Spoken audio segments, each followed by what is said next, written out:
Good afternoon. We will call to order the November 2016 City of Columbia Planning Commission meeting. I'd like to welcome all Planning Commission members, staff, and guests. At this time, I would like to ask everyone turn their cell phones and PDAs to the silent or vibrate mode. The administrator will now proceed with the roll call. Mr. Stern? Present. Mr. Stigemeyer? Here. Mr. Taylor? Here. Mr. Cohn? Here. Ms. Hartz? Here. And Mr. Frost? Here. We have quorum. Thank you. I'd like to briefly review the meeting format. Applicants with requests before the Planning Commission are allotted a presentation time of 10 minutes. This time should include, but is not limited to, an overview of the project, case history, and any pertinent meetings held regarding the request. This time also includes all persons presenting information on behalf of the applicant, such as attorneys, engineers, and architects. This time limit does not include any questions asked by the Planning Commission or staff regarding requests. Members of the general public are given the opportunity to address their concerns in intervals of 2 minutes. The administrator has a timer and will make presenters aware of when their time has expired. The Planning Commission reserves the right to amend these procedures on a case-by-case basis. The consent agenda. The Planning Commission uses the consent agenda to approve non-controversial or routine matters by a single motion and vote. Examples of such items include approval of site plans, annexations, and street names.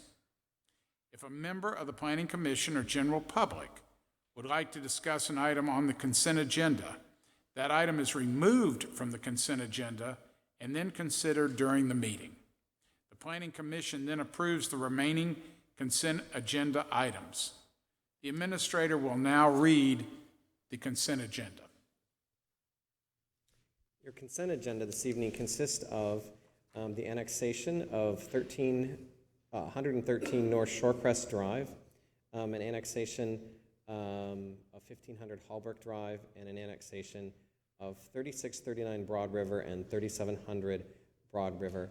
And item number 5, which consists of a site plan review for 199 Shop Grove Road, which I believe we may need to split apart from the consent agenda due to some recusals that are needed. So the commission knows, myself and Mr. Taylor are involved in number 5. We're going to have 2 separate consent agenda motions like we've done in the past. We're also going to wait to see if Mr. Waite shows up later and push number 5 to the end of the meeting, since we won't have a Quorum for that quorum other for item. that one. So if I can get a motion for the first 4. I'll make a motion to approve the consent agenda items 2 through 4, or 1 through 4, I'm sorry. We have a second? All in favor signify by saying aye. Aye. Anyone opposed? Consent agenda 1 through 4 are approved. So we're going to move 5 to the end of the meeting, right? Correct. Okay. I guess we'll go on with the regular agenda now. Your regular agenda, the first item on your regular agenda consists of a site plan review for 875 Catawba Street. And Mr. Chambers is here as well as the applicant. Thank you.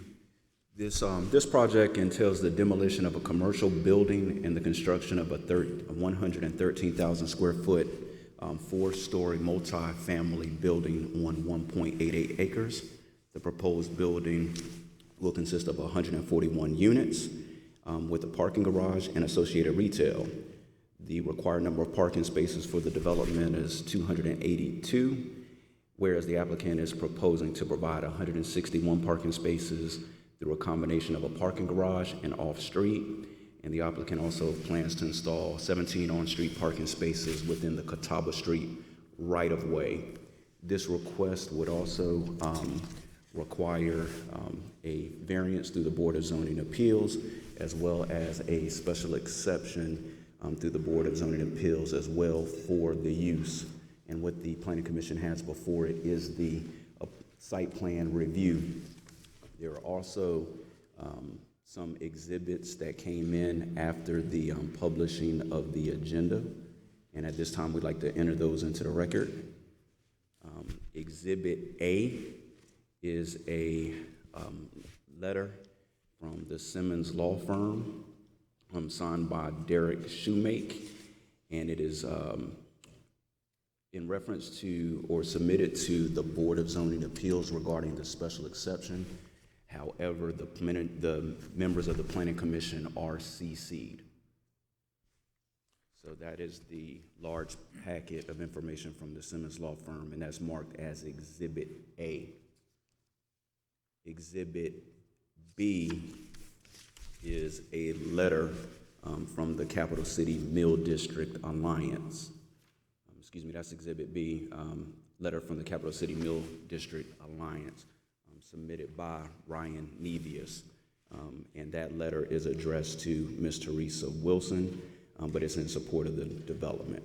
And I believe at this time the applicant is present and can explain their case if the commission doesn't have any questions for Do staff. we have a copy of the second letter in this? You do, it's the single-page letter. Oh, okay. I got it, okay. First of all, do any members of the commission have a question for staff? Okay.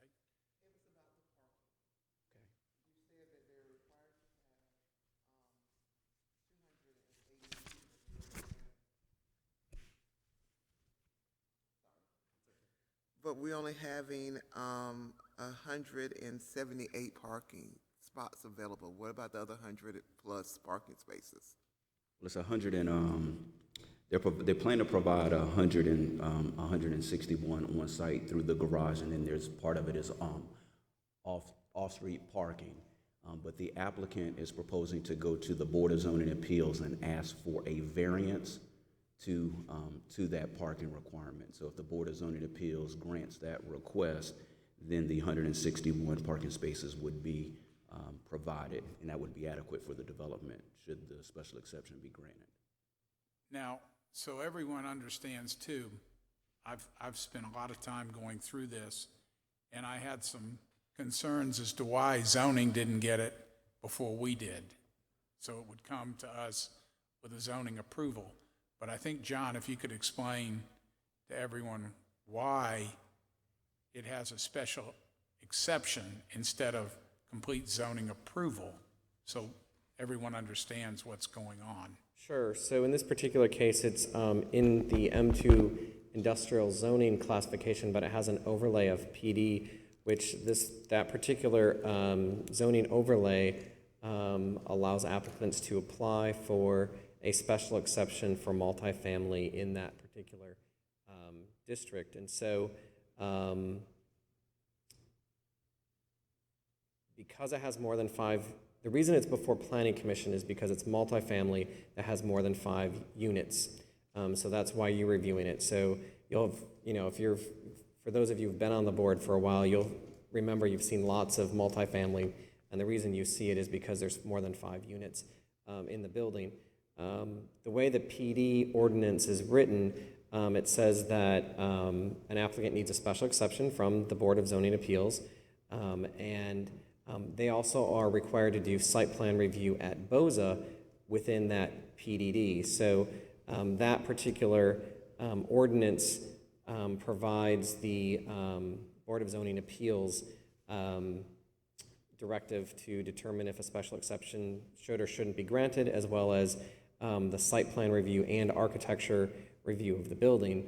Part of the ordinance that you're reviewing today is about the section that says more than 5 units needs to have review before Planning Commission. So you're essentially looking at it from a technical perspective.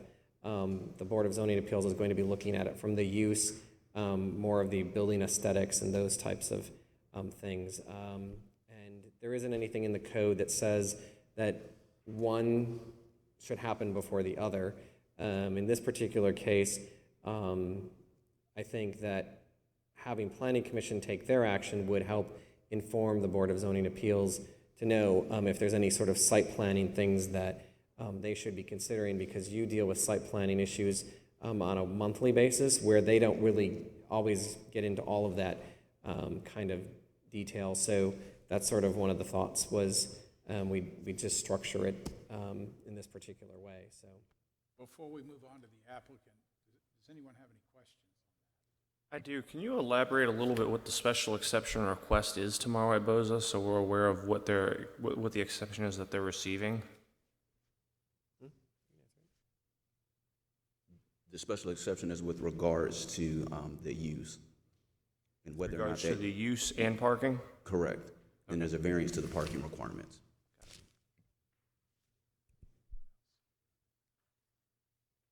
Okay. Would the applicant like to come forward?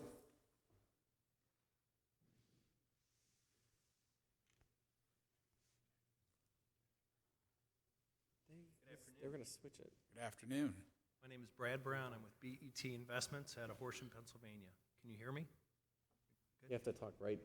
Very close to it? Yes. Is that a little better? You can bend it Thank you up very if you much. want to. I think it'll move. Clickers here.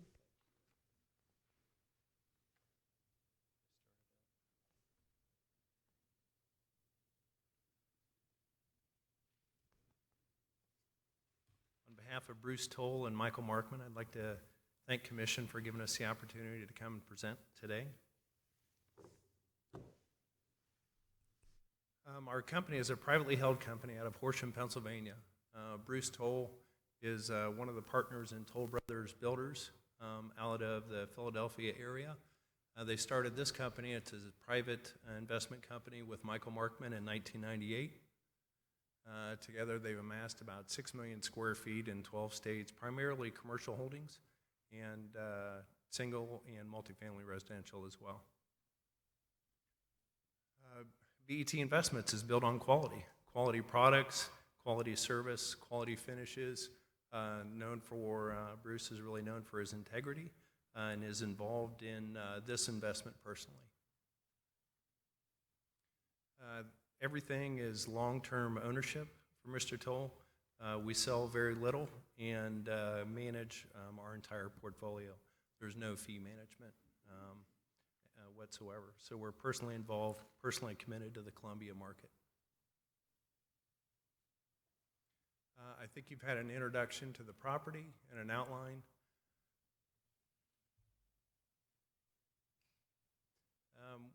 We hired our architect of record, Schooley Caldwell, out of Columbus, Ohio, and their book is primarily historical restoration, renovation, and it fits very well with the Mill District.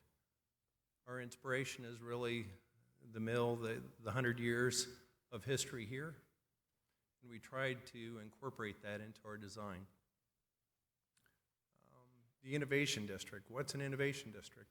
Innovation District is really business, entertainment, living, housing, office, walking distance. A lot goes into making a successful innovation district today. There are several that we looked at as we're studying this around the country, in Boston, Baltimore, Philadelphia, all have very successful programs similar to the one you have here. So who lives in innovation districts? Who's really interested in that? It's a very specific set of folks. A lot of millennials, 25 to 34, they like dense urban spaces. They like to walk to work in many cases, ease of transportation, multiple modes of transportation. They like food, entertainment, all these items to be very close rather than the commute that I was used to and am used to now in my own hometown. Micro units are very popular for innovation districts. Sizes are getting smaller. A large number of the units here are studios at about 325 square feet. They like energy efficient designs, robust amenity program, and because the apartments are smaller, they like some community spaces where they can all get together. In short, this slide shows you that people are getting married later, they're renting longer, and they're very specific about where they like to rent. But the millennials and Gen Zs behind the millennials all are in the renter's market much longer than we were or I was. Who's our target market? 34% of the city's population is age 20 to 34. Young, highly educated professionals. Target for this property will be interns, graduates, postgraduate, seeking opportunities for work, research, and co-op in the district. Visiting faculty and researchers, it seems it would be ideal in its location to serve those customers. Design objectives. We really spent a lot of time in respecting and reflecting the Mill District and really drawing it into the design of the property. Spent a lot of time in research, met with representatives from the Mill District, very nice conversation, reviewed the concept, incorporated several of their recommendations into the site. Here's a current illustration of the site today. Photographs. Give you an idea if you're not familiar with the site.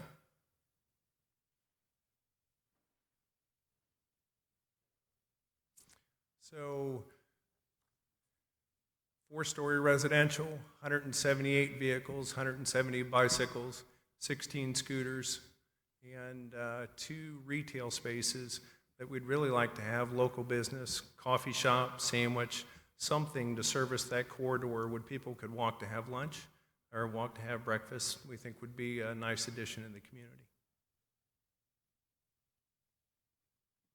This profile of the city already has a cycle track, 2-way, and a sidewalk plan for Lincoln Street. So we've incorporated that into the site plan in front of you as a part of the design. This is a breakdown of the unit mix within the community. 75% of the units are single occupant dwellings, either studio or 1-bedroom.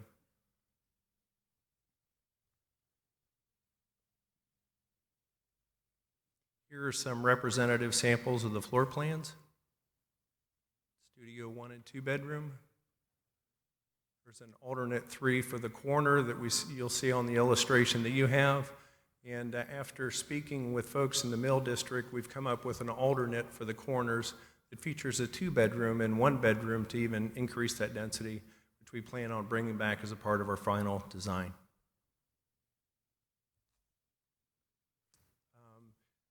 Color rendition, we'd like to get it to match the brick closely that's currently in place.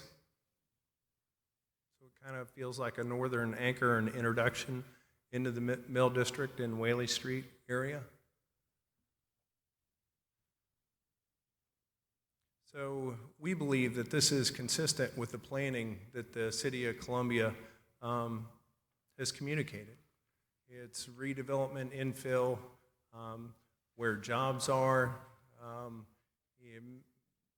multifamily, mixed use, we believe fits very well in the community. I think it'll be a nice addition. A couple of quotes from Imagine the Mill District and the draft plan, which allows for multifamily residential in this area.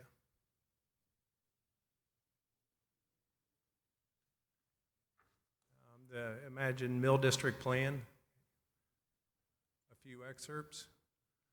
What are the benefits? It serves as an anchor gateway to the Mill District, enhancing, making connectivity there.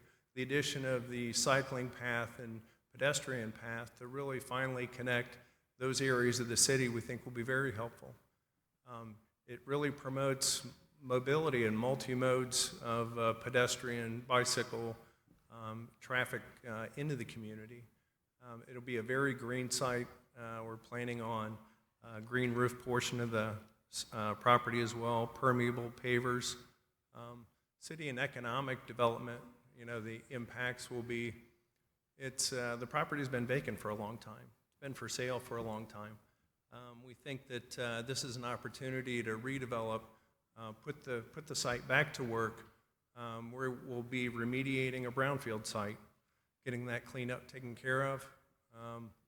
We're offering a unit mix and a product mix that's really not available in the housing inventory close to downtown today. We think that'll be a welcome addition and offer some diversity that should be well received. Improving the streetscapes in the area and increase tax revenue. Put the site back to work. We'd like to thank you for your time presenting, and we look forward to investing in your community. Do you have any questions? Anyone have a question? Not, go ahead, John. What percentage do you project would be students living? You know, we've met with all the stakeholders in the city after meeting with planning and zoning, and we met with the university, met with the foundation. We'd really like to set relationships with businesses in the innovation area. Corporate suites are of interest to us. The engineering school, you know, we toured the facility, and there's interns that work there, and it seems like it would be nice if they could live close to where they work and live close to where they go to school. This is clearly not targeted for undergrads. It's not 4-bedroom, 4-bath. It's not 5-bedroom, 5-bath. It's not the products that are over on Pulaski Street. This is kind of a very unique, it's a very small site at 141 units. So I think you'll see graduate students. I think you'd see professors there. We would hope to have a good relationship with the businesses in the innovation areas. And we think grad students, they don't like a lot of noise. They like to be quiet. And by the time you get to be a senior or a graduate student or a co-op, you like to get away from a lot of the noise that goes on. You like a nice, quiet, clean place. And we think this has been designed just for those customers in mind. Did that answer your question? Yeah. Any other questions? Thank you. Thank you very much for your time. Do we have anyone else who would like to come forward and speak on this? Thank you, Mr. Chairman, members of the Planning Commission. I'd like to talk about something very precious here today. It's M2 zoning. It's precious to our city. It's precious to our planning.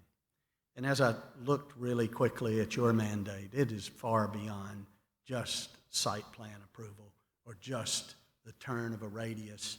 It's a mandate to undertake a continuing program for the physical and economic growth development of our city.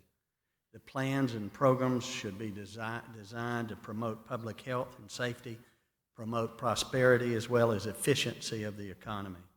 That's your mandate in the state law.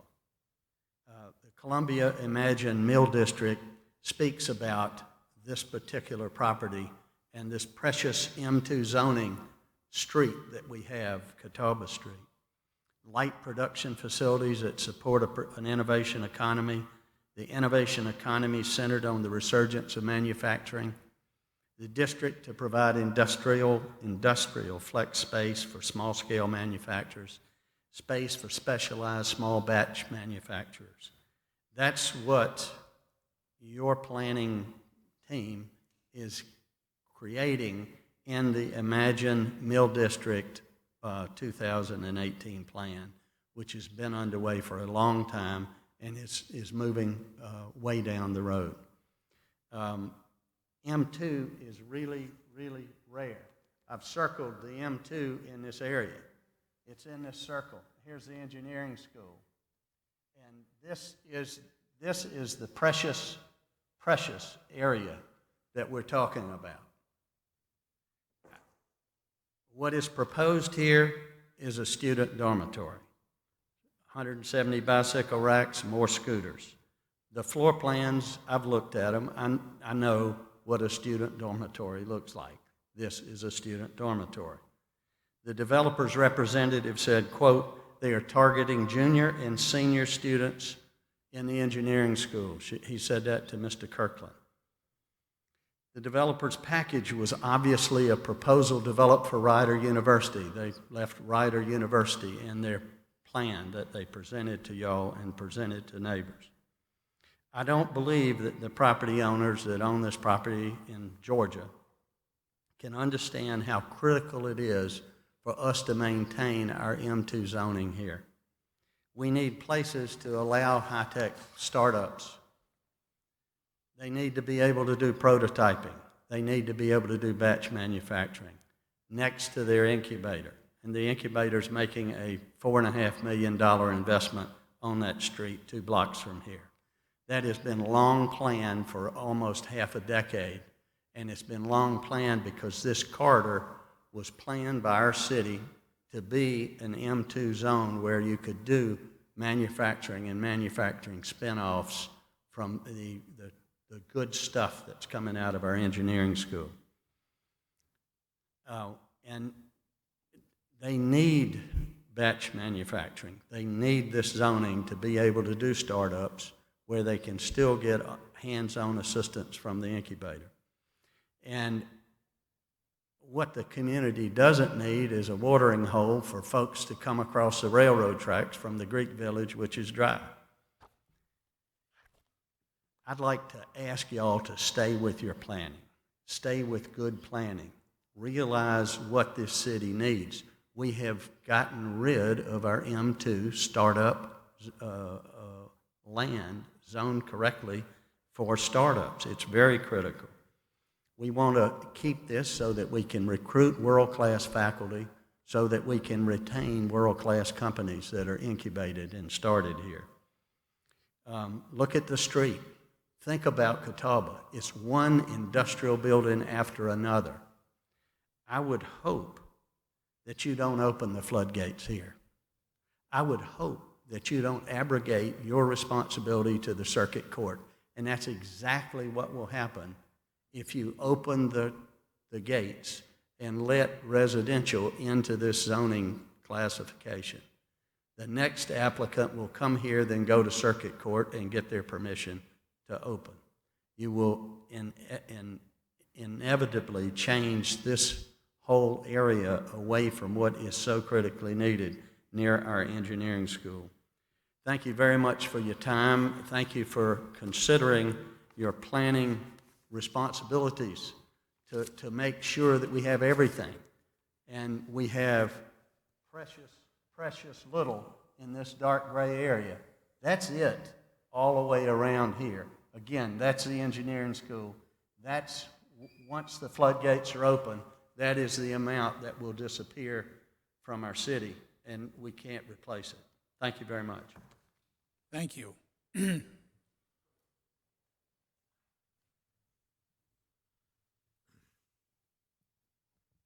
Thank you. My name is Derek Shoemake. I represent the USC Columbia Technology Incubator. I would like to start by saying we would echo virtually everything Mr. Tomlin said. Also point out that little section that we're talking about is actually named Don Tomlin Way, and I think gives some credibility to the comments he just made here. We take a different approach, and I'll be very brief. In addition to what Mr. Tomlin said, we would argue that it's premature to give a site plan or agree with a site plan where the underlying zoning has not been approved. That, of course, is a debate that's supposed to happen tomorrow, and for the reasons in the memo that you already have, we're going to make the arguments tomorrow as to why we do not believe the zoning should be approved. We think we have a very good argument. We think we'll win tomorrow, and so we believe that it is premature to grant or to approve a site plan when there's at a minimum great uncertainty facing what will happen. And to the extent of preliminary approval or approval subject to certain conditions has been sought, I would note that even that is a bit of a bear to wrestle. If you look at the recommendation of staff in the document that was submitted, the planning department mentions that the traffic study didn't address the pedestrian traffic, or rather the bicycle traffic, and only really focused on vehicles crossing some of those railroads without lighted intersections. The zoning department mentioned that their recommendation was to wait, approve it subject to a special exception being granted tomorrow. We think it makes sense to not approve it at all, table it, and address it once it's had a chance to go through the zoning channels. I would also note to that end, if you approve it today, it's almost as if you're giving your stamp of approval telling the Board of Zoning Appeals that this is okay to go forward. And I think we see that in the statute as well, in Columbia Code 17-5821D. It actually says, and I quote here, that the Planning Commission approval of a site plan or the approval of a site plan subject to changes shall constitute the authority of the developer to submit construction drawings. So even an approval subject to certain conditions gives a right to the developer to go and get those permitting while the zoning issue is still at hand. So we would just argue that in addition to what Mr. Tomlin said, we believe that by approving the site plan today with so much uncertainty about what will happen tomorrow and uncertainty within the own plan, that you prejudice tomorrow with an approval of the site plan today. Thank you. Thank you. Mr. Cohen, I'm Jim Daniel. Just to follow up on their comments, my office, I live in Wheeler Hill. My office is at the corner of Haywood and Tryon Street across from the Three Mill Projects.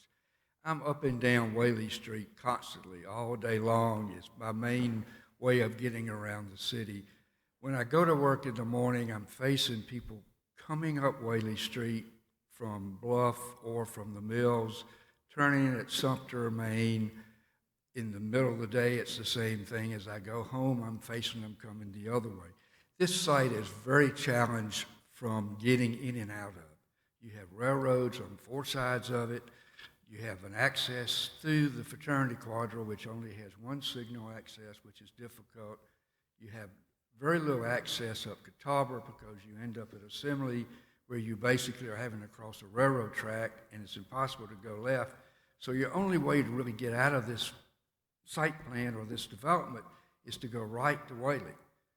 There's only one traffic signal there, and that's at 701, so you're fighting the traffic that's going up and down Whaley Street all day. I'm also a member of the committee that has represented the Whaley's Garden neighborhood, the Wheeler Hill neighborhood, and the Hollywood Rose Hill neighborhood as we have worked for the last year with the university on their South Campus plan. One of the main concerns we have that we have worked through with them was traffic flow, parking on campus, et cetera, et cetera. This just sort of leads back into the same issue that we've been trying to deal with the last year with the university. One is to cut the traffic flow going up Whaley Street, take the cars off the campus, which of course this will help, but then again, he doesn't have enough parking places if he's citing this thing for professionals. Thank you. Thank you. Do we have any other guests who would like to come forward and speak tonight? Any questions from the commission to staff? I was just going to ask staff what their opinion was and rationale working through what kind of Mr. Tomlin had just talked to us about. I mean, you guys so often stick with the plan that we have moving forward for 2018. Rarely y'all deter from the plan that y'all been working on so hard. So what was kind of the mindset when to sway you guys one way or the other?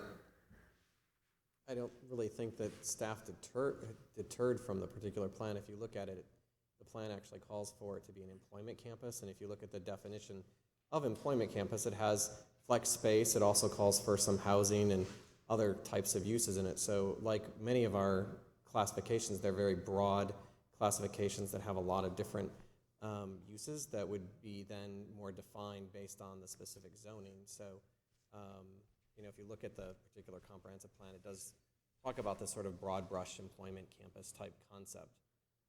But then I think that the concern here is actually the specific M2 zoning, and then it has that planned development overlay district that's been sitting on the properties for a number of decades. So the code states that the applicant can apply for a special exception from the Zoning Board of Appeals. So there isn't anything that staff can actually stop someone from applying for. Sure. So that's their opportunity to go to BOZA to see what they have to say. Okay. Now we have a choice. I just received some more technical information late this afternoon on how parking and all relates to pedestrians, which I haven't really had a chance to review. We also have some letters that we received tonight opposed to this. I think everyone made a good proposal to the commission. So we can either vote on this tonight or we can defer it to the December meeting and move on it at that point in time and have the time to look over everything completely. I would like to make a motion that we defer it to our December meeting, pending review of this additional information and also the zoning appeal meeting, which you said was tomorrow? Correct. A second. Any further discussion? All in favor signify by saying aye. Aye. Anyone opposed? It will be deferred to December.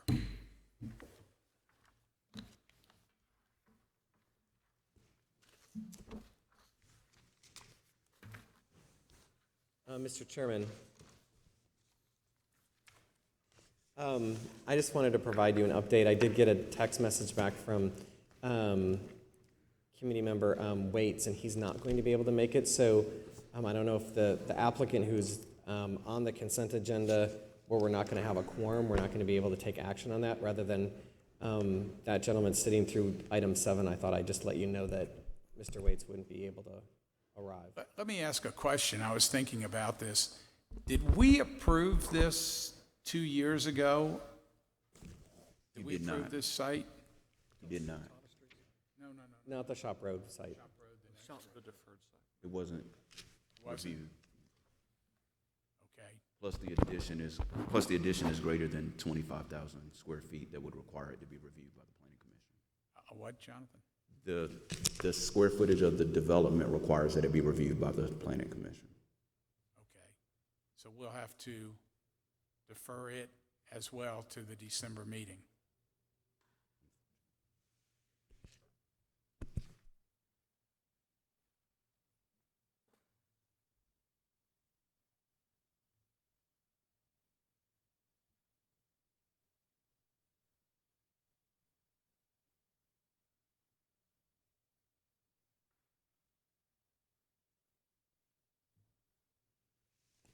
So you could defer it to December. The only other option would be is if we were to hold a special meeting, but we'd all have to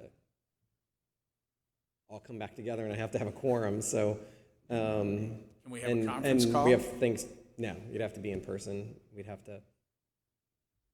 wouldn't be able to, we'd have to do all the regular stuff, so it's not like we could just have it tomorrow. We're probably gonna be I'd have to look at a calendar. We'd probably be running close into the holidays at the end of the month, so. When is our meeting next month? It's Monday the 5th, I believe. 5th. Yeah. Do you want to have a special meeting on this one? If we're doing it at the end of the month, why would it matter to do it on Just do it on December the 5th? 5th. We'll defer it to December. All right. Do we need a motion to defer? Yes, we'll need a motion to defer that item. Can I have a motion to defer? I'd like to make a motion to defer consent agenda item number 5 to the December Planning Commission meeting. Have a second? Second. All in favor? Aye. Aye. Anyone opposed? Number 5 is deferred to the December Planning Commission meeting. So the last item on your regular agenda this evening is a zoning map amendment for 3127 Forest Drive and 3135 Forest Drive to rezone from a PUDC to a C1 zoning district.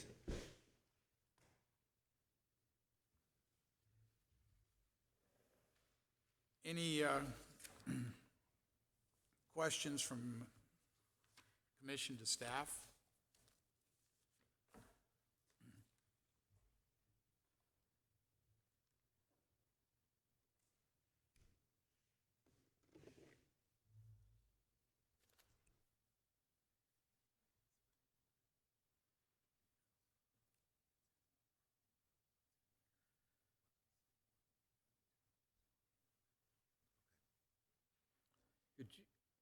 I don't know whether it's back it up or go forward. There was a plan that had kind of a blue squiggly line. What was? That's right near There. Right on Forest Drive near Morganelli's. This, I know. That's residential. Okay. What does that blue random line represent? Is that between Forest Acres and? No, What is so the colored part of the map is the city of Columbia. The black and white with green trees is Forest Acres. The line down the middle, which is the heavy black line, is the municipal boundary, and the squiggly blue line is a creek or stream. It is. Okay. For a large portion there, you'll see that it's kind of piped. Okay.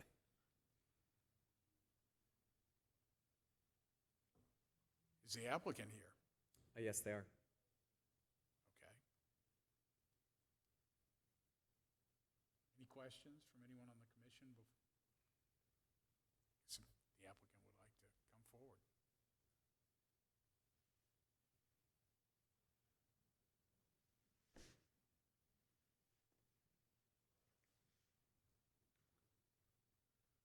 Good afternoon. Thank you for hearing this. I am Tony Thompson. I own a small general contracting remodeling company, and in February we bought this property, 3127 Forest Drive, which the adjacent park property, which was 3135. They were zoned PUDC about 10 years ago for the purpose of developing a restaurant. They were going to demolish the buildings that were there and make one big lot of a restaurant on that lot. Since the restaurant did not go through, the current owner, which is here also of the adjacent property that sold me the property of 3125, which would be on your map, is the one with the 3 structures on there. One is totally in the city of Columbia and not partially in Forest Acres. The purpose in asking that you change this for to C1, which is virtually the same as PUD C, almost abides by the same code, is to give us the opportunity to improve that property, because it's my understanding when we went to review the property and talk about permitting and improving the property, that the only thing that PUD C was covering was that restaurant. I could be wrong there, but according to meeting with the Brian and the other folks of the city, said that you probably should get it rezoned to allow me to have an office there and to improve the property.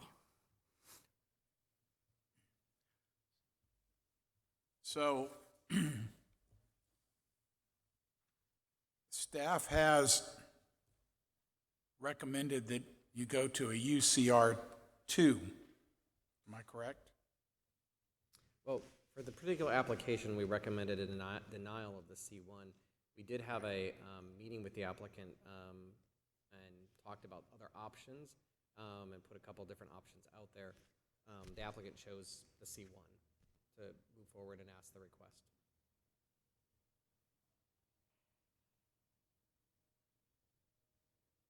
UCR 2, does that allow the same as C1, or is it more restricted? The UCR2 is the land use classification, so it's not the zoning. The UCR2, the primary use is single-family homes with a few other accessory type units. So the land use plan is providing direction more towards a single-family home environment. The zoning with the PUDC that was granted probably plus or minus a decade ago was, as the applicant mentioned, a single-use PUD for a restaurant use. PUDs of that type don't currently meet the test that the Supreme Court ruled on in 2010, so being large mixed-use type developments. So that's sort of kind of unless he builds a restaurant type thing or just has a basic use in the existing structure, he's kind of limited. So that's why he's looking for a different rezoning. Any questions for the applicant? I do. Outside of strictly a residential zoning change, are there any other less intensive commercial zoning applications he could go to? Or is this pretty much it?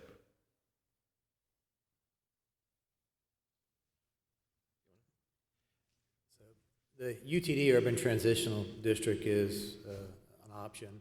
Obviously, the C1 was another option that we talked about.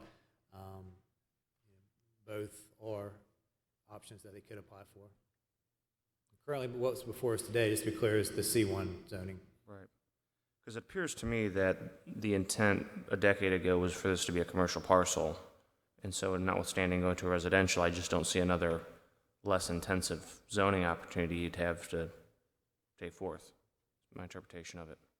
Right, so just strictly looking at the land use component, residential, of course, which kind of leads us towards our recommendation.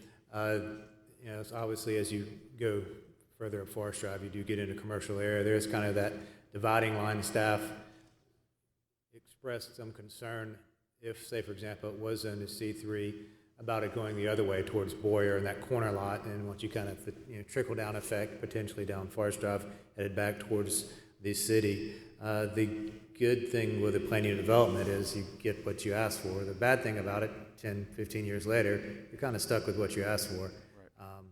There are certain circumstances where you can, obviously change the zoning, and that's kind of where we are today, because what was approved originally was a 4,200 square feet construction of a Atlanta bread company and associated parking, and very specific with landscape buffers and site-specific, really, 2006 plan, which kind of puts the applicant kind of at a disadvantage using this bud. So. Right.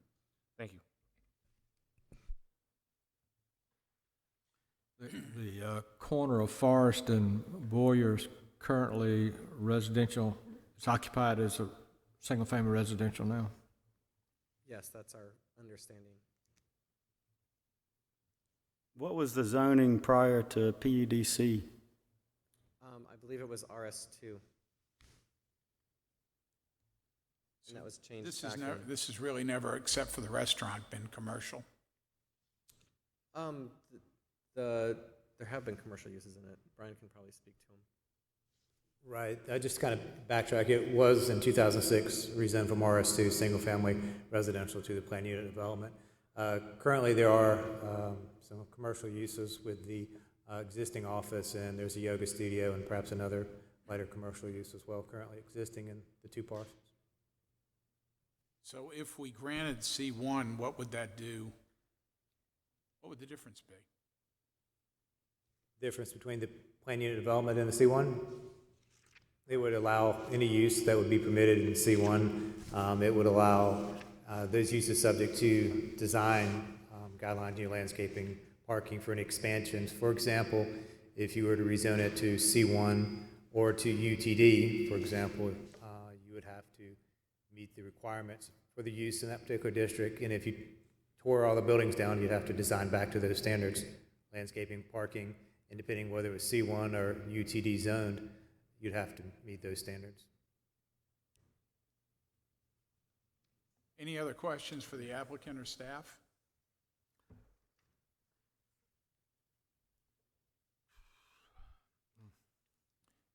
Thank you. Thank you. Is there anyone else who would like to come forward?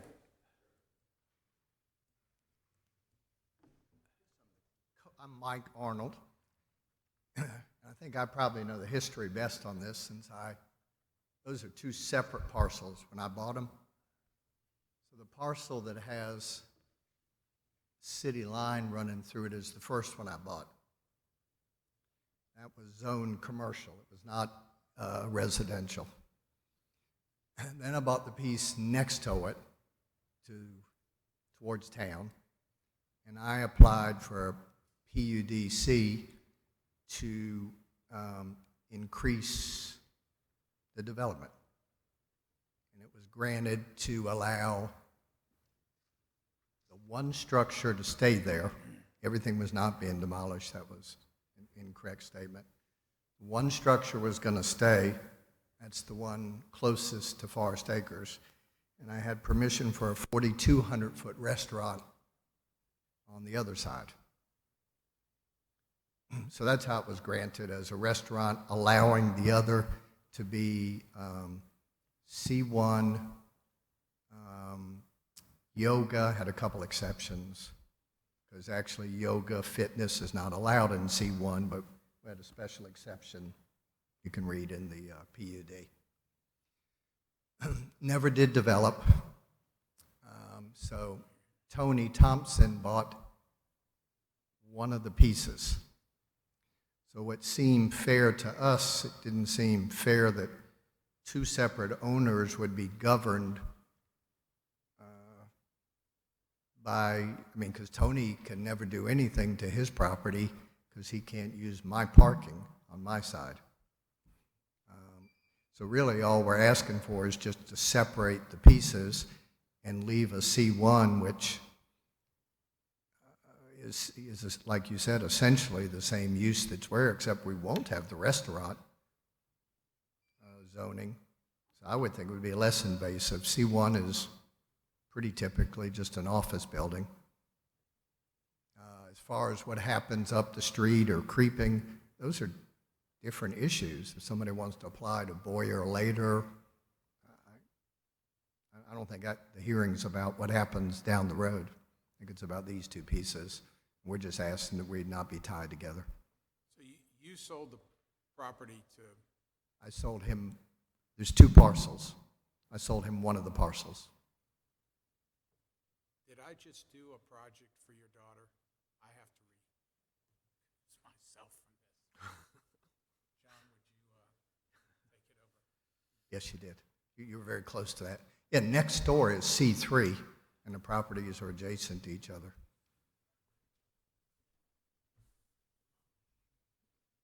Anybody have any questions? No? Okay, thank you. Okay, thank you. Anyone else want to speak?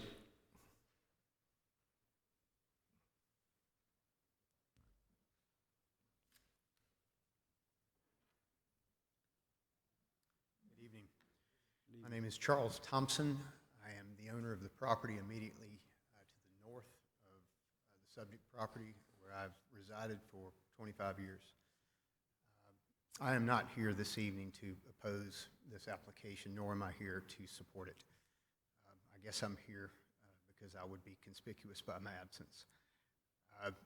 I am not here to oppose because I was a participant in the previous application to convert the property from residential use to the PUD zoning that exists today.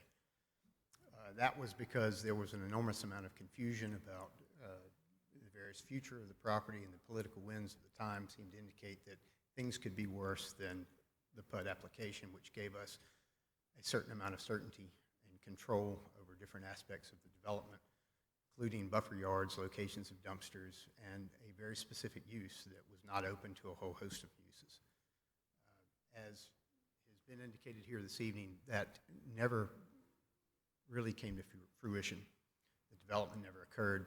And 10 years later, we are here tonight trying to split a PUD parcel in half and apply a commercial zoning to it. So that's, in essence, why I can't support it either. There is a certain amount of concern over whether the zoning would be adhered to. It's been a little bit of a bumpy ride with respect to the PUD so far, and that a number of things have occurred on the property that were completely inconsistent with the zoning. So, if nothing else, I want to go on record as, wanting to make sure that any zoning, if it is to change, is strictly adhered to, and that there is some concern about creep of commercial zoning even farther up the street, particularly to the corner of Boyer and Forest Drive. Thank you. Do we still have a quorum? Do we? Okay.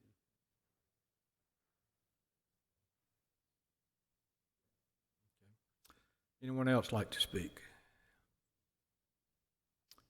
Anybody have a question here? I have a motion.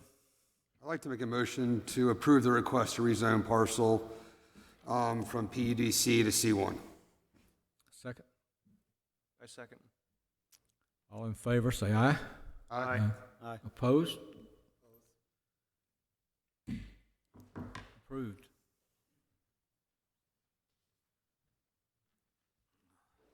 Okay, you're welcome.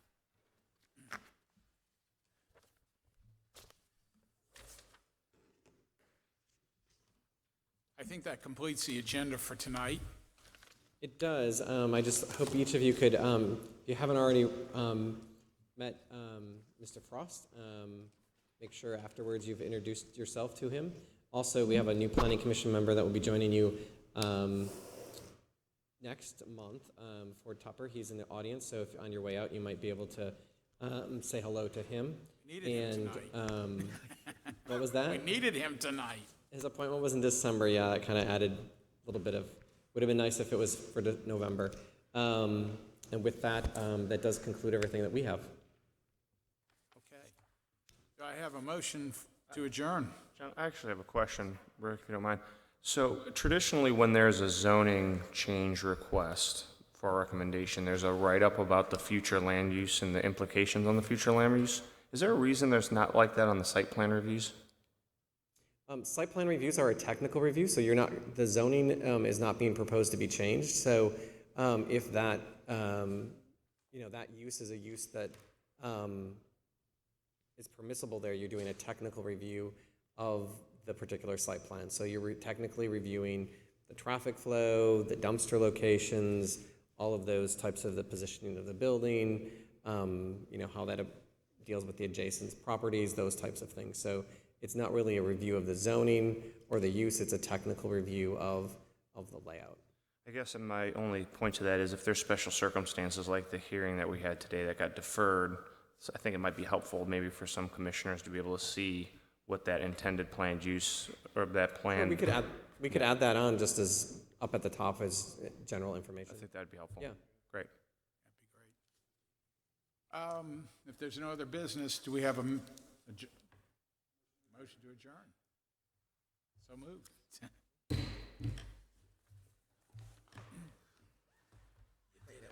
Did it, Latrell, see? Is that mine too? Yeah, I have mine.